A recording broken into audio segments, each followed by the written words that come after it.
For the better part of a decade, I'd been paddling in the freelance shallows, my graphic design career stuck in a frustratingly stable, unexciting current. Regardless of the sleekness of my portfolio or the long nights I poured into projects, I just couldn't seem to break through to the next tier. The industry was a shark tank, and it always felt like someone else had sharper teeth, a better network, or was simply born on the right side of luck. I wasn't miserable, not really, but I certainly wasn't flourishing. A deep-seated ambition pulsed within me, a conviction that I was meant for more, yet I had no map to get there. Eleanor Vance, the potential client I was about to meet, was a woman both revered and feared in the corporate world of Philadelphia. She was in her early 40s, a brilliant strategist with a reputation for being as professional as she was unyielding. She never revealed anything of a personal nature, and her life outside the boardroom was a complete mystery. Whispers and speculation were all anyone had, but never a shred of substance. There was no hint of a partner, not a single personal photograph on her expansive desk, and never any casual chatter about her weekend, only an intense, singular focus on the work. She demanded that same level of devotion from everyone she engaged with. It was a dreary Tuesday afternoon, and I was running on fumes and nervous energy. Most of the other hopefuls had already presented their pitches and cleared out, but I was the last one, waiting to make my case. As I finally packed my laptop and portfolio, my thoughts were a frantic blur of wanting to nail the presentation and just get home, to the quiet of my apartment and a stiff drink. I was ushered into the conference room, a glass-walled box overlooking the city, and took my place at the long, polished table. Eleanor Vance entered just as I was setting up my final slide. "Mr. Coleman?" She acknowledged with a crisp nod. "Miss Vance." I replied, my posture straightening involuntarily. The door clicked shut, sealing us in.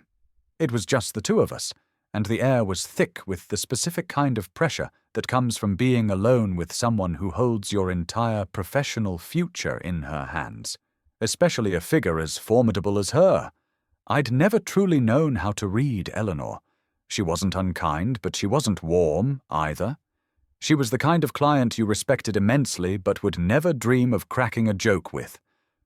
We proceeded through my pitch in silence, punctuated only by her sharp, insightful questions. Then, just as I was concluding, the sky outside the floor-to-ceiling windows, which had been darkening all afternoon, opened up. The lights in the room flickered ominously before dying completely, plunging us into near darkness, illuminated only by the emergency strips on the floor and the flashes of lightning outside. "What on earth?" I muttered under my breath. Eleanor, seemingly unfazed, pulled out her phone, its flashlight cutting a sharp beam through the gloom. She tried the conference room phone, but the line was dead. Nothing. She let out a quiet, controlled sigh and called building security on her cell. A tinny voice crackled on the other end. "There's a massive citywide outage due to the storm. We're aware of the situation, but the streets are already flooding. No one is going in or out of the building. It could be a while before we can get systems back online. You're going to have to sit tight." "How long?" Eleanor asked, her voice a pillar of calm. "At least a few hours, maybe longer, until the storm passes." A knot of dread tightened in my stomach. Being marooned in a glass box high above a storm-ravaged city was not my idea of a successful client meeting, especially with her. I wasn't claustrophobic, but the feeling of being trapped, of having zero control over the situation, sent a ripple of anxiety through me. Eleanor sighed again, a sound of pure frustration, and leaned against the far wall. "Well, this is just perfect," I breathed out, trying to project a coolness I didn't feel. "So what's the plan?" She glanced at me, her phone's light catching the sharp planes of her face, then back at the torrential rain lashing against the windows. We wait. We stood in the dim, charged silence for a long time. The only sounds were the faint hum of the emergency lighting and the muffled roar of the storm outside. Time seemed to stretch and warp. I shifted my weight from one foot to the other, a nervous energy thrumming through me. "So, reckon this will mess up anything important?" I asked, mostly just to hear a voice. Eleanor gave me a look that seemed to weigh the pros and cons of engaging in idle conversation. Finally, she answered, "Likely not, but I have a family engagement this weekend that this complicates." "Right," I said with a tight nod, clearing my throat. Another long, heavy pause filled the space between us. "You seem agitated," she observed, her voice cutting through the quiet. I managed a laugh, but it sounded brittle and forced. "Yeah, well, it's not every day you get stranded in a skyscraper with a potential client who could make or break your year." She arched an eyebrow but didn't reply. I shifted my weight again. "Do you ever get nervous? I mean, for a moment?" I fully expected her to shut down the question, but she tilted her head, considering it. "Rarely." There was something in her delivery, calm, factual, as if stating an immutable law of physics rather than a personal feeling. I said, "Must be nice." She looked at me again, her gaze more direct this time. "What makes you nervous, Marcus?" I hesitated, the question hitting closer to home than she could know. It wasn't just about being stuck here, it was about being stuck in general. The words tumbled out before I could filter them. This, not just this room, pushing forward, feeling like you're giving everything, and still being in the exact same place you were 5 years ago. That feeling of being trapped. She didn't say anything right away. Instead, she studied me for a long moment, her expression unreadable in the intermittent flashes of lightning. To my complete surprise, she gave a subtle nod, a flicker of acknowledgement as if she genuinely understood. And for the first time since the lights had gone out, the room felt a little less confining. The silence returned, but it felt different now, less awkward. I checked my phone again. No service. Eleanor appeared composed, standing with her arms crossed, simply waiting. My mind, however, refused to be still. It wasn't just that we were stuck. We were stuck together. After another stretch of time, I moved again, trying to work out the tension in my shoulders. "So, you ever been in a situation like this before?" She looked over at me. "Once. A long time ago." I thought she would leave it at that, a blunt end to the conversation, but she continued. "I was in my early 20s, got stuck on a train between cities for almost 3 hours during a blizzard. People were starting to panic, getting agitated. I just found a seat, opened a book, and waited. I decided then that there was no point in expending energy on things utterly beyond my control." I offered a small smile. "That sounds like you." She raised an eyebrow but didn't dispute it. I leaned against the table and looked up at the emergency lights. "You don't seem like the type to panic." "I'm not." She tilted her head slightly. "You are." My obvious anxiety must have been radiating off me. "I wouldn't say panic." I mumbled. "You're nervous," she stated, not as a question but as a fact. So I let out a long breath. It's not every day I get a one-on-one, unscheduled, hours-long meeting with the Eleanor Vance inside a powerless conference room. That drew a smile from her, just a ghost of one at the corner of her mouth.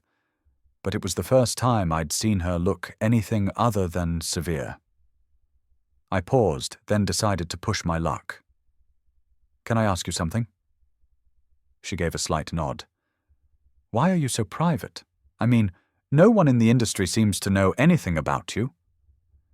Eleanor's gaze drifted to the window for a moment before returning to me. "Because this is business. A personal life is just that, personal.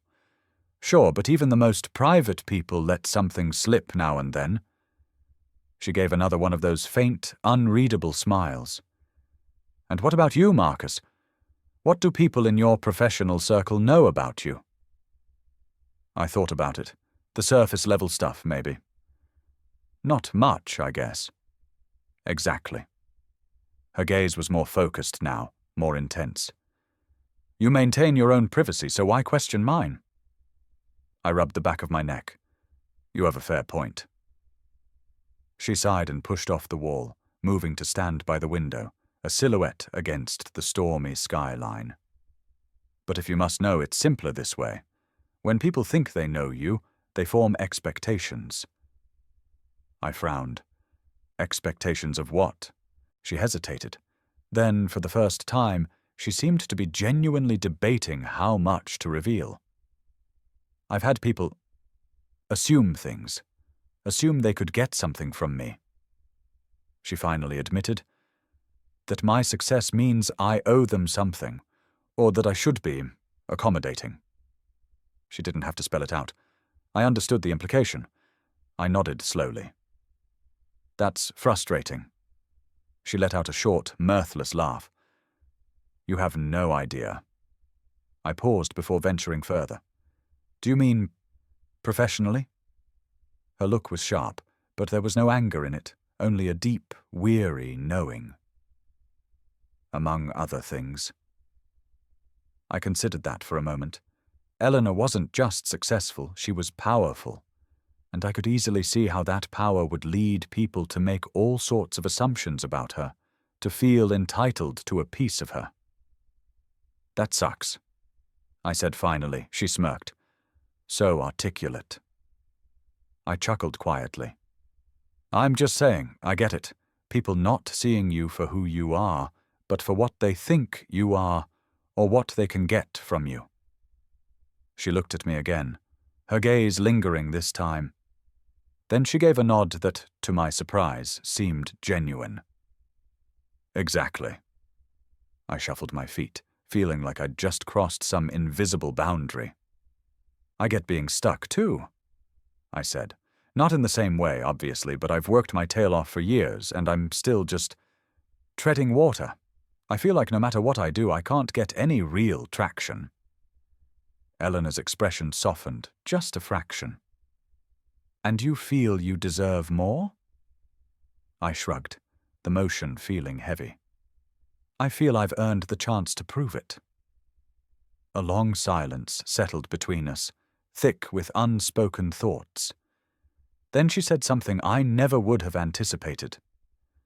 You probably have. I blinked. Wait, what? She let out a slow breath. I've reviewed your portfolio. I've listened to your pitch. You're one of the few who actually does the work. But work isn't always enough. The right people have to see it at the right time. I scoffed lightly. So it's just luck. Sometimes, she said. And sometimes it's about knowing how to create your own opportunity.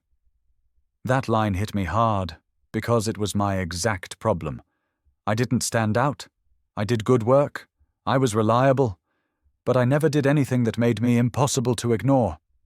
She suddenly pushed away from the window, her demeanor shifting back to business, though the air between us had irrevocably changed. I have a proposition for you, Marcus. It's unconventional. My brow furrowed. A proposition? I told you I have a family engagement this weekend. It's a week-long affair at my family's estate. My grandfather's will is being executed, and there is an archaic, infuriating clause. To receive my full inheritance, the inheritance that will allow me to launch my own independent firm, free of partners and boards, I must be in a stable, married partnership. I stared at her, speechless. He was a controlling traditionalist. She continued, her voice tight, with old resentment. This was his last little power play from beyond the grave. My relatives are circling like vultures, hoping I fail. She took a breath and looked me directly in the eye. I need a husband, a fake husband, for 1 week. The words hung in the air, seeming more surreal than the storm raging outside. I just looked at her, my mind struggling to process the request. "You want me to pretend to be your husband?" "It's a business arrangement," she said quickly, all professional efficiency now. "You would be compensated very well, and upon our return, my new firm's entire branding and design contract would be yours, exclusively. It's the kind of career-making opportunity you were just talking about." My head was spinning. The sheer audacity of it was staggering. It was insane. It was also potentially the answer to every professional problem I had. 1,000 questions flooded my mind, but one rose to the surface, the only one that seemed to matter in that moment. I met her steady, waiting gaze. "What happens after 7 days?" Her expression didn't flicker. "After 7 days, the arrangement is concluded. You'll have your payment and the contract. We return to Philadelphia, and we go our separate ways. Professionally, we'll interact as client and designer. Personally, this week will have never happened." It was clean, concise, and utterly terrifying. We stood there as the storm continued to howl, the proposition hanging between us like a charged particle. I thought about my tiny apartment, my stack of bills, the endless cycle of pitching for mid-level jobs that went nowhere. I thought about the sheer, soul-crushing feeling of being stuck. And then I looked at Eleanor, at the faint glimmer of desperation behind her iron-clad composure, and I saw someone who was trapped, too, just in a much more gilded cage. Before I could second-guess myself, before logic could fully wrestle instinct to the ground, I heard myself speak. "Okay, I'll do it." A flicker of relief, so quick I almost missed it, crossed her face. The lights in the conference room suddenly buzzed to life, flooding the room in harsh, fluorescent light. A moment later, a voice came over the building's intercom, announcing that power was restored and the storm was letting up. Our bubble of darkness and strange intimacy was gone. Eleanor glanced at her watch. "Well," she said, her voice back to its usual crispness, "our time is up. Our brief, life-altering confinement was over." I nodded, my mind still reeling from the agreement I'd just made. As the announcement confirmed the elevators were operational, she was the first to move toward the door. Before I could follow, she paused and looked back at me. "My car will pick you up at 8 tomorrow morning, Marcus. Be ready." And then she was gone, leaving me standing there, feeling as though I had just stepped off a cliff, not knowing if I would learn to fly or simply plummet. That one conversation, born of a city-wide blackout, had become a permanent fixture in my mind. It wasn't just being stranded, it was her offer. Eleanor had never spoken to me with such candor before that night. I doubted she'd spoken to anyone at all like that. She was always the strategist, the professional, all business. But for those few hours in the dark, she had been someone else. And now I couldn't stop replaying her words. "I need a fake husband." Those words echoed in my head for the rest of the night. I went home, but sleep was impossible. I paced my apartment, a new, frantic energy coursing through me. I was a designer, a creative, not an actor. But something had shifted.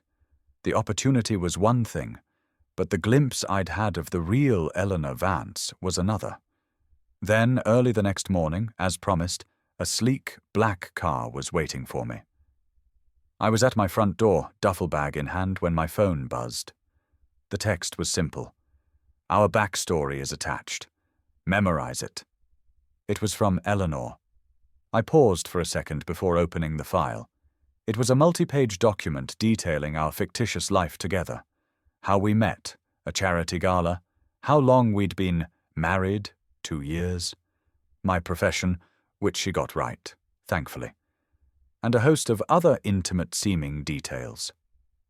There was no explanation, no preamble, just a straightforward set of instructions.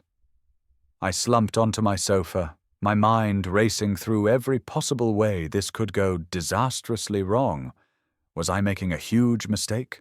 Was she going to pull the plug? Was this some bizarre corporate test? I tried to focus on the potential reward, but it was difficult. By the time I got in the car, my nerves were completely frayed. The driver took me to a private airfield outside the city, where a small jet was waiting. Eleanor was already on board, sitting at a small table, her laptop open. Her blazer was off, and she somehow looked less like the untouchable corporate titan I was used to. She motioned to the seat across from her. "Sit." I did. For a moment she said nothing, simply studying me as if trying to gauge my resolve. Then she leaned back in her seat to speak. "You're more committed this morning?" I paused. "I'm here, aren't I?" She nodded. "Good. That's why I sent the file." I straightened slightly. "All right." She let out a breath and folded her hands on the table. "I've been thinking about what we discussed in the conference room, about being stuck, and about creating your own opportunities." I didn't say anything, just waited. Opportunities don't always knock, Marcus. Sometimes you have to build the door yourself. I grimaced slightly. "What are you saying?" She tilted her head. "I have a problem that requires a creative solution. It's not a traditional path, but if handled correctly, it will give you everything you've been working for." I blinked. "You want me to lie to your entire family?" She gave a faint smirk. "That's one way to look at it. Another is that I'm offering you a chance to prove you can handle a high-stakes, high-pressure situation with discretion and creativity." I thought about it. This was exactly what I wanted, a chance to stand out. And I had nothing holding me back. No partner, no kids, nothing that would prevent me from disappearing for a week to play act as a wealthy heiress's husband. I nodded. "I'll do it." She seemed satisfied with my answer. "Good." She gestured to the file on my phone. "That covers the basics. We have a 2-hour flight to get the details down. We'll talk on Monday about the contract." I pulled out my phone and started scrolling through the pages again. It was an elaborate fiction, far more detailed than I'd expected, but it was also the key to a career I could only have dreamed of. I looked back at Eleanor. "Thank you for this chance." She nodded, but before I could look away, she said something that caught me off guard. "I also plan to have a drink once we're settled at the house this evening. If you're available, you're welcome to join me." I froze for a beat. A drink with Eleanor? I couldn't tell if this was part of the act, a strategy session, or if she was inviting me to something more personal. She must have read the hesitation on my face, because she added, "If you're busy preparing, no pressure." I shook my head quickly. "No, I'm free." She offered a slight smile. "Good then." She named a specific brand of whiskey. "I'll have it sent to our suite." I nodded and tried to focus on the file. "I'll see you there." As the jet began to taxi down the runway, my thoughts were a whirlwind. This wasn't just about a contract anymore. This was something else entirely, and for the first time in a very long time, I had no idea where I was headed. I barely processed the flight. The invitation for a drink felt like more than just a drink. It felt like a test, something I couldn't quite define. Eleanor had never invited me to do anything outside of a professional context before, and the way she'd said it, so casual and without pressure, made it feel even more significant. When we arrived at the Vance family estate in the main line, I felt like I was stepping onto a movie set. A sprawling stone mansion, manicured lawns, and a fleet of luxury cars. I was a mix of awe and sheer terror. I saw Eleanor immediately.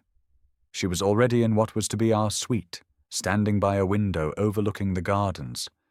She was wearing a simple cashmere sweater and slacks, not her usual corporate armor. She looked different, more relaxed, less like the untouchable queen of commerce, more like a person. When I entered, she looked up and gave me a small nod. "You made it through the gauntlet," she said, referring to the line of inquisitive relatives I'd just met downstairs. I smirked. I figured being late wouldn't make a good impression on my in-laws. She actually chuckled at that and motioned to an armchair across from a small fireplace. "Sit." I did, and there was a brief moment of silence as we both took in the opulent room. It was strange to be here with her like this. In her world, there was always a clear power dynamic. Here, we were supposed to be equals. "I appreciate you doing this," she said finally, pouring 2 glasses of the whiskey she'd mentioned. She handed one to me. "Of course," I replied. "I have to admit, the whole situation is a little overwhelming." She looked at me for a long moment. "You're a good actor, Marcus. I saw it downstairs, but I also see that you're in over your head." I nodded slowly. "Yeah, I suppose that's a fair assessment." She sighed and looked out the window. "I understand that feeling better than you might think." I raised an eyebrow. "You do?" She turned back to face me. "You probably assume I've always had it easy, that I sailed through life on a cloud of privilege." I shrugged. "I mean, you're a Vance." She let out a soft, humorless laugh. "I am. But it wasn't simple. It took me years to get away from this, to build something of my own, and even after I did, the fight continued." I leaned forward slightly. "What do you mean?" She hesitated before taking a sip of her drink. "People look at me and they see a name, a bank account. They think I don't need anything from anyone." I nodded. That was exactly how I'd seen her. But the truth is, she took a breath, it's lonely. No one really sees me, Marcus. Not as a person, just as a title, a tool, or an obstacle. I wasn't sure what to say to that. It was surreal to hear her speak with such raw honesty. This was a side of Eleanor I never dreamed existed. She looked at me again. "That's why I made you the offer in the conference room. You seemed different." "Different how?" She tilted her head. "Like you were actually listening. Like you saw a person, not just a potential client." I swallowed hard. I guess I'd never thought of you any other way until that night. But when you opened up, things changed. She nodded slowly. "That's why I wanted to have this conversation. I don't do this often, Marcus. Letting people in." She paused. "But I feel like I can talk to you." Something in the way she said it made my chest feel tight. I looked down at my glass. "I get it, you know?" She raised an eyebrow. "Do you?" I nodded. "I mean, not on this scale, but I know what it's like to feel invisible. To work hard and still have people see right through you." Her gaze softened. "Your ex. You mentioned in the pitch you did some pro bono work for a relationship counseling startup after a bad breakup." I tensed slightly. "Yeah, she cheated." I let out a small breath. "Yeah. I thought we were building something real. Turns out I was just convenient." Eleanor's expression was uncharacteristically gentle. "I'm sorry." I shrugged. "It was a long time ago. That doesn't make the hurt any less real." I looked at her, surprised by the sincerity in her voice. There was no judgment, no condescension. Just understanding. For a moment we sat in silence, but it wasn't uncomfortable. It felt safe. She took another sip of whiskey and smiled faintly. "So, about tomorrow's brunch?" I let out a small laugh. "Back to business already?" She tilted her head. "What, you thought this was a date?" I felt my face grow warm. "No, of course not, I just—" She chuckled, a genuine warm sound this time. "Relax, Marcus. I'm teasing you." I exhaled and shook my head. "You're impossible." She grinned and leaned forward slightly. "But for the record, I'm glad you're here." I met her gaze. "Yeah, me too." She nodded. "Good." Then, after a pause, she said, "Maybe we can do this again tomorrow night, strategize." I hesitated, then nodded. "Yeah, I'd like that." She seemed pleased with that answer, and for the first time since I'd agreed to this insane plan, I understood that Eleanor Vance wasn't just my client. She was becoming something more. I wasn't sure what that meant yet, but I was willing to find out. It had been a few months since that week-long charade at the Vance estate.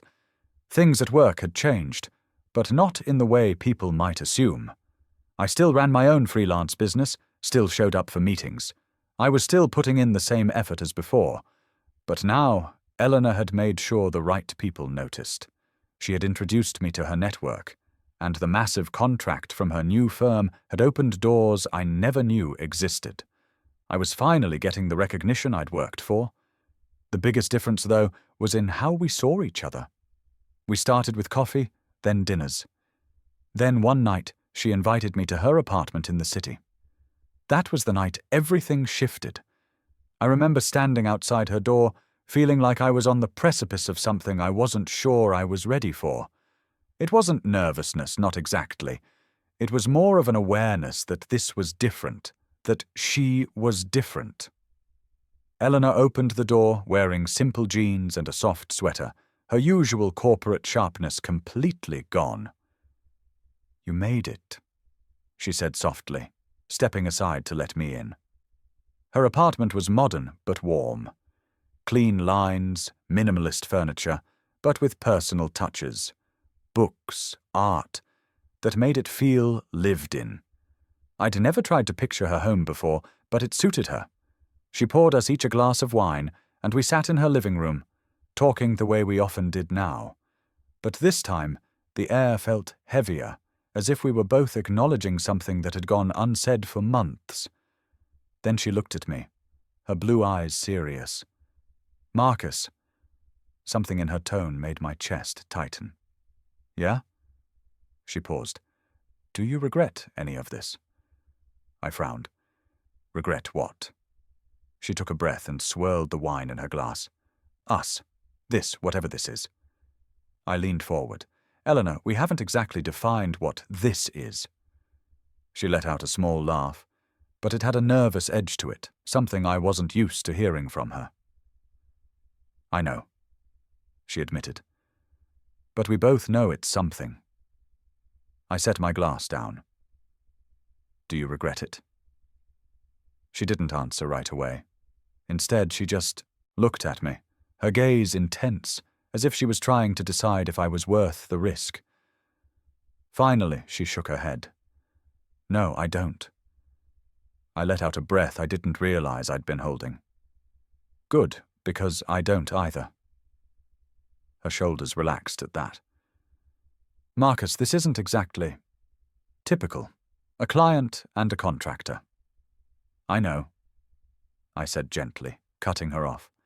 "But we're not just that anymore, are we?" She was quiet for a long moment. Then she reached out and rested her fingers on mine.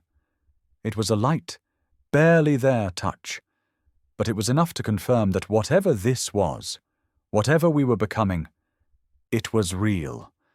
After that night we were careful. At professional functions we maintained our distance. We were discreet, professional. But outside of that world we were together. It wasn't a reckless, whirlwind romance. It was slow, deliberate, and deeply felt. There were stolen moments and quiet conversations, late-night dinners and early-morning texts. After years of building walls, Eleanor was finally letting someone see past them. And I realized that for the first time since my ex, I was letting myself want something real again. A year later, I was standing in her apartment, watching her make coffee in the kitchen on a Saturday morning. And it hit me. This was my life now. I had the career I'd always wanted. I had the respect I'd fought for. And I had her. I never could have imagined that getting trapped in a conference room during a thunderstorm and agreeing to be a fake husband for 7 days would completely change the course of my life.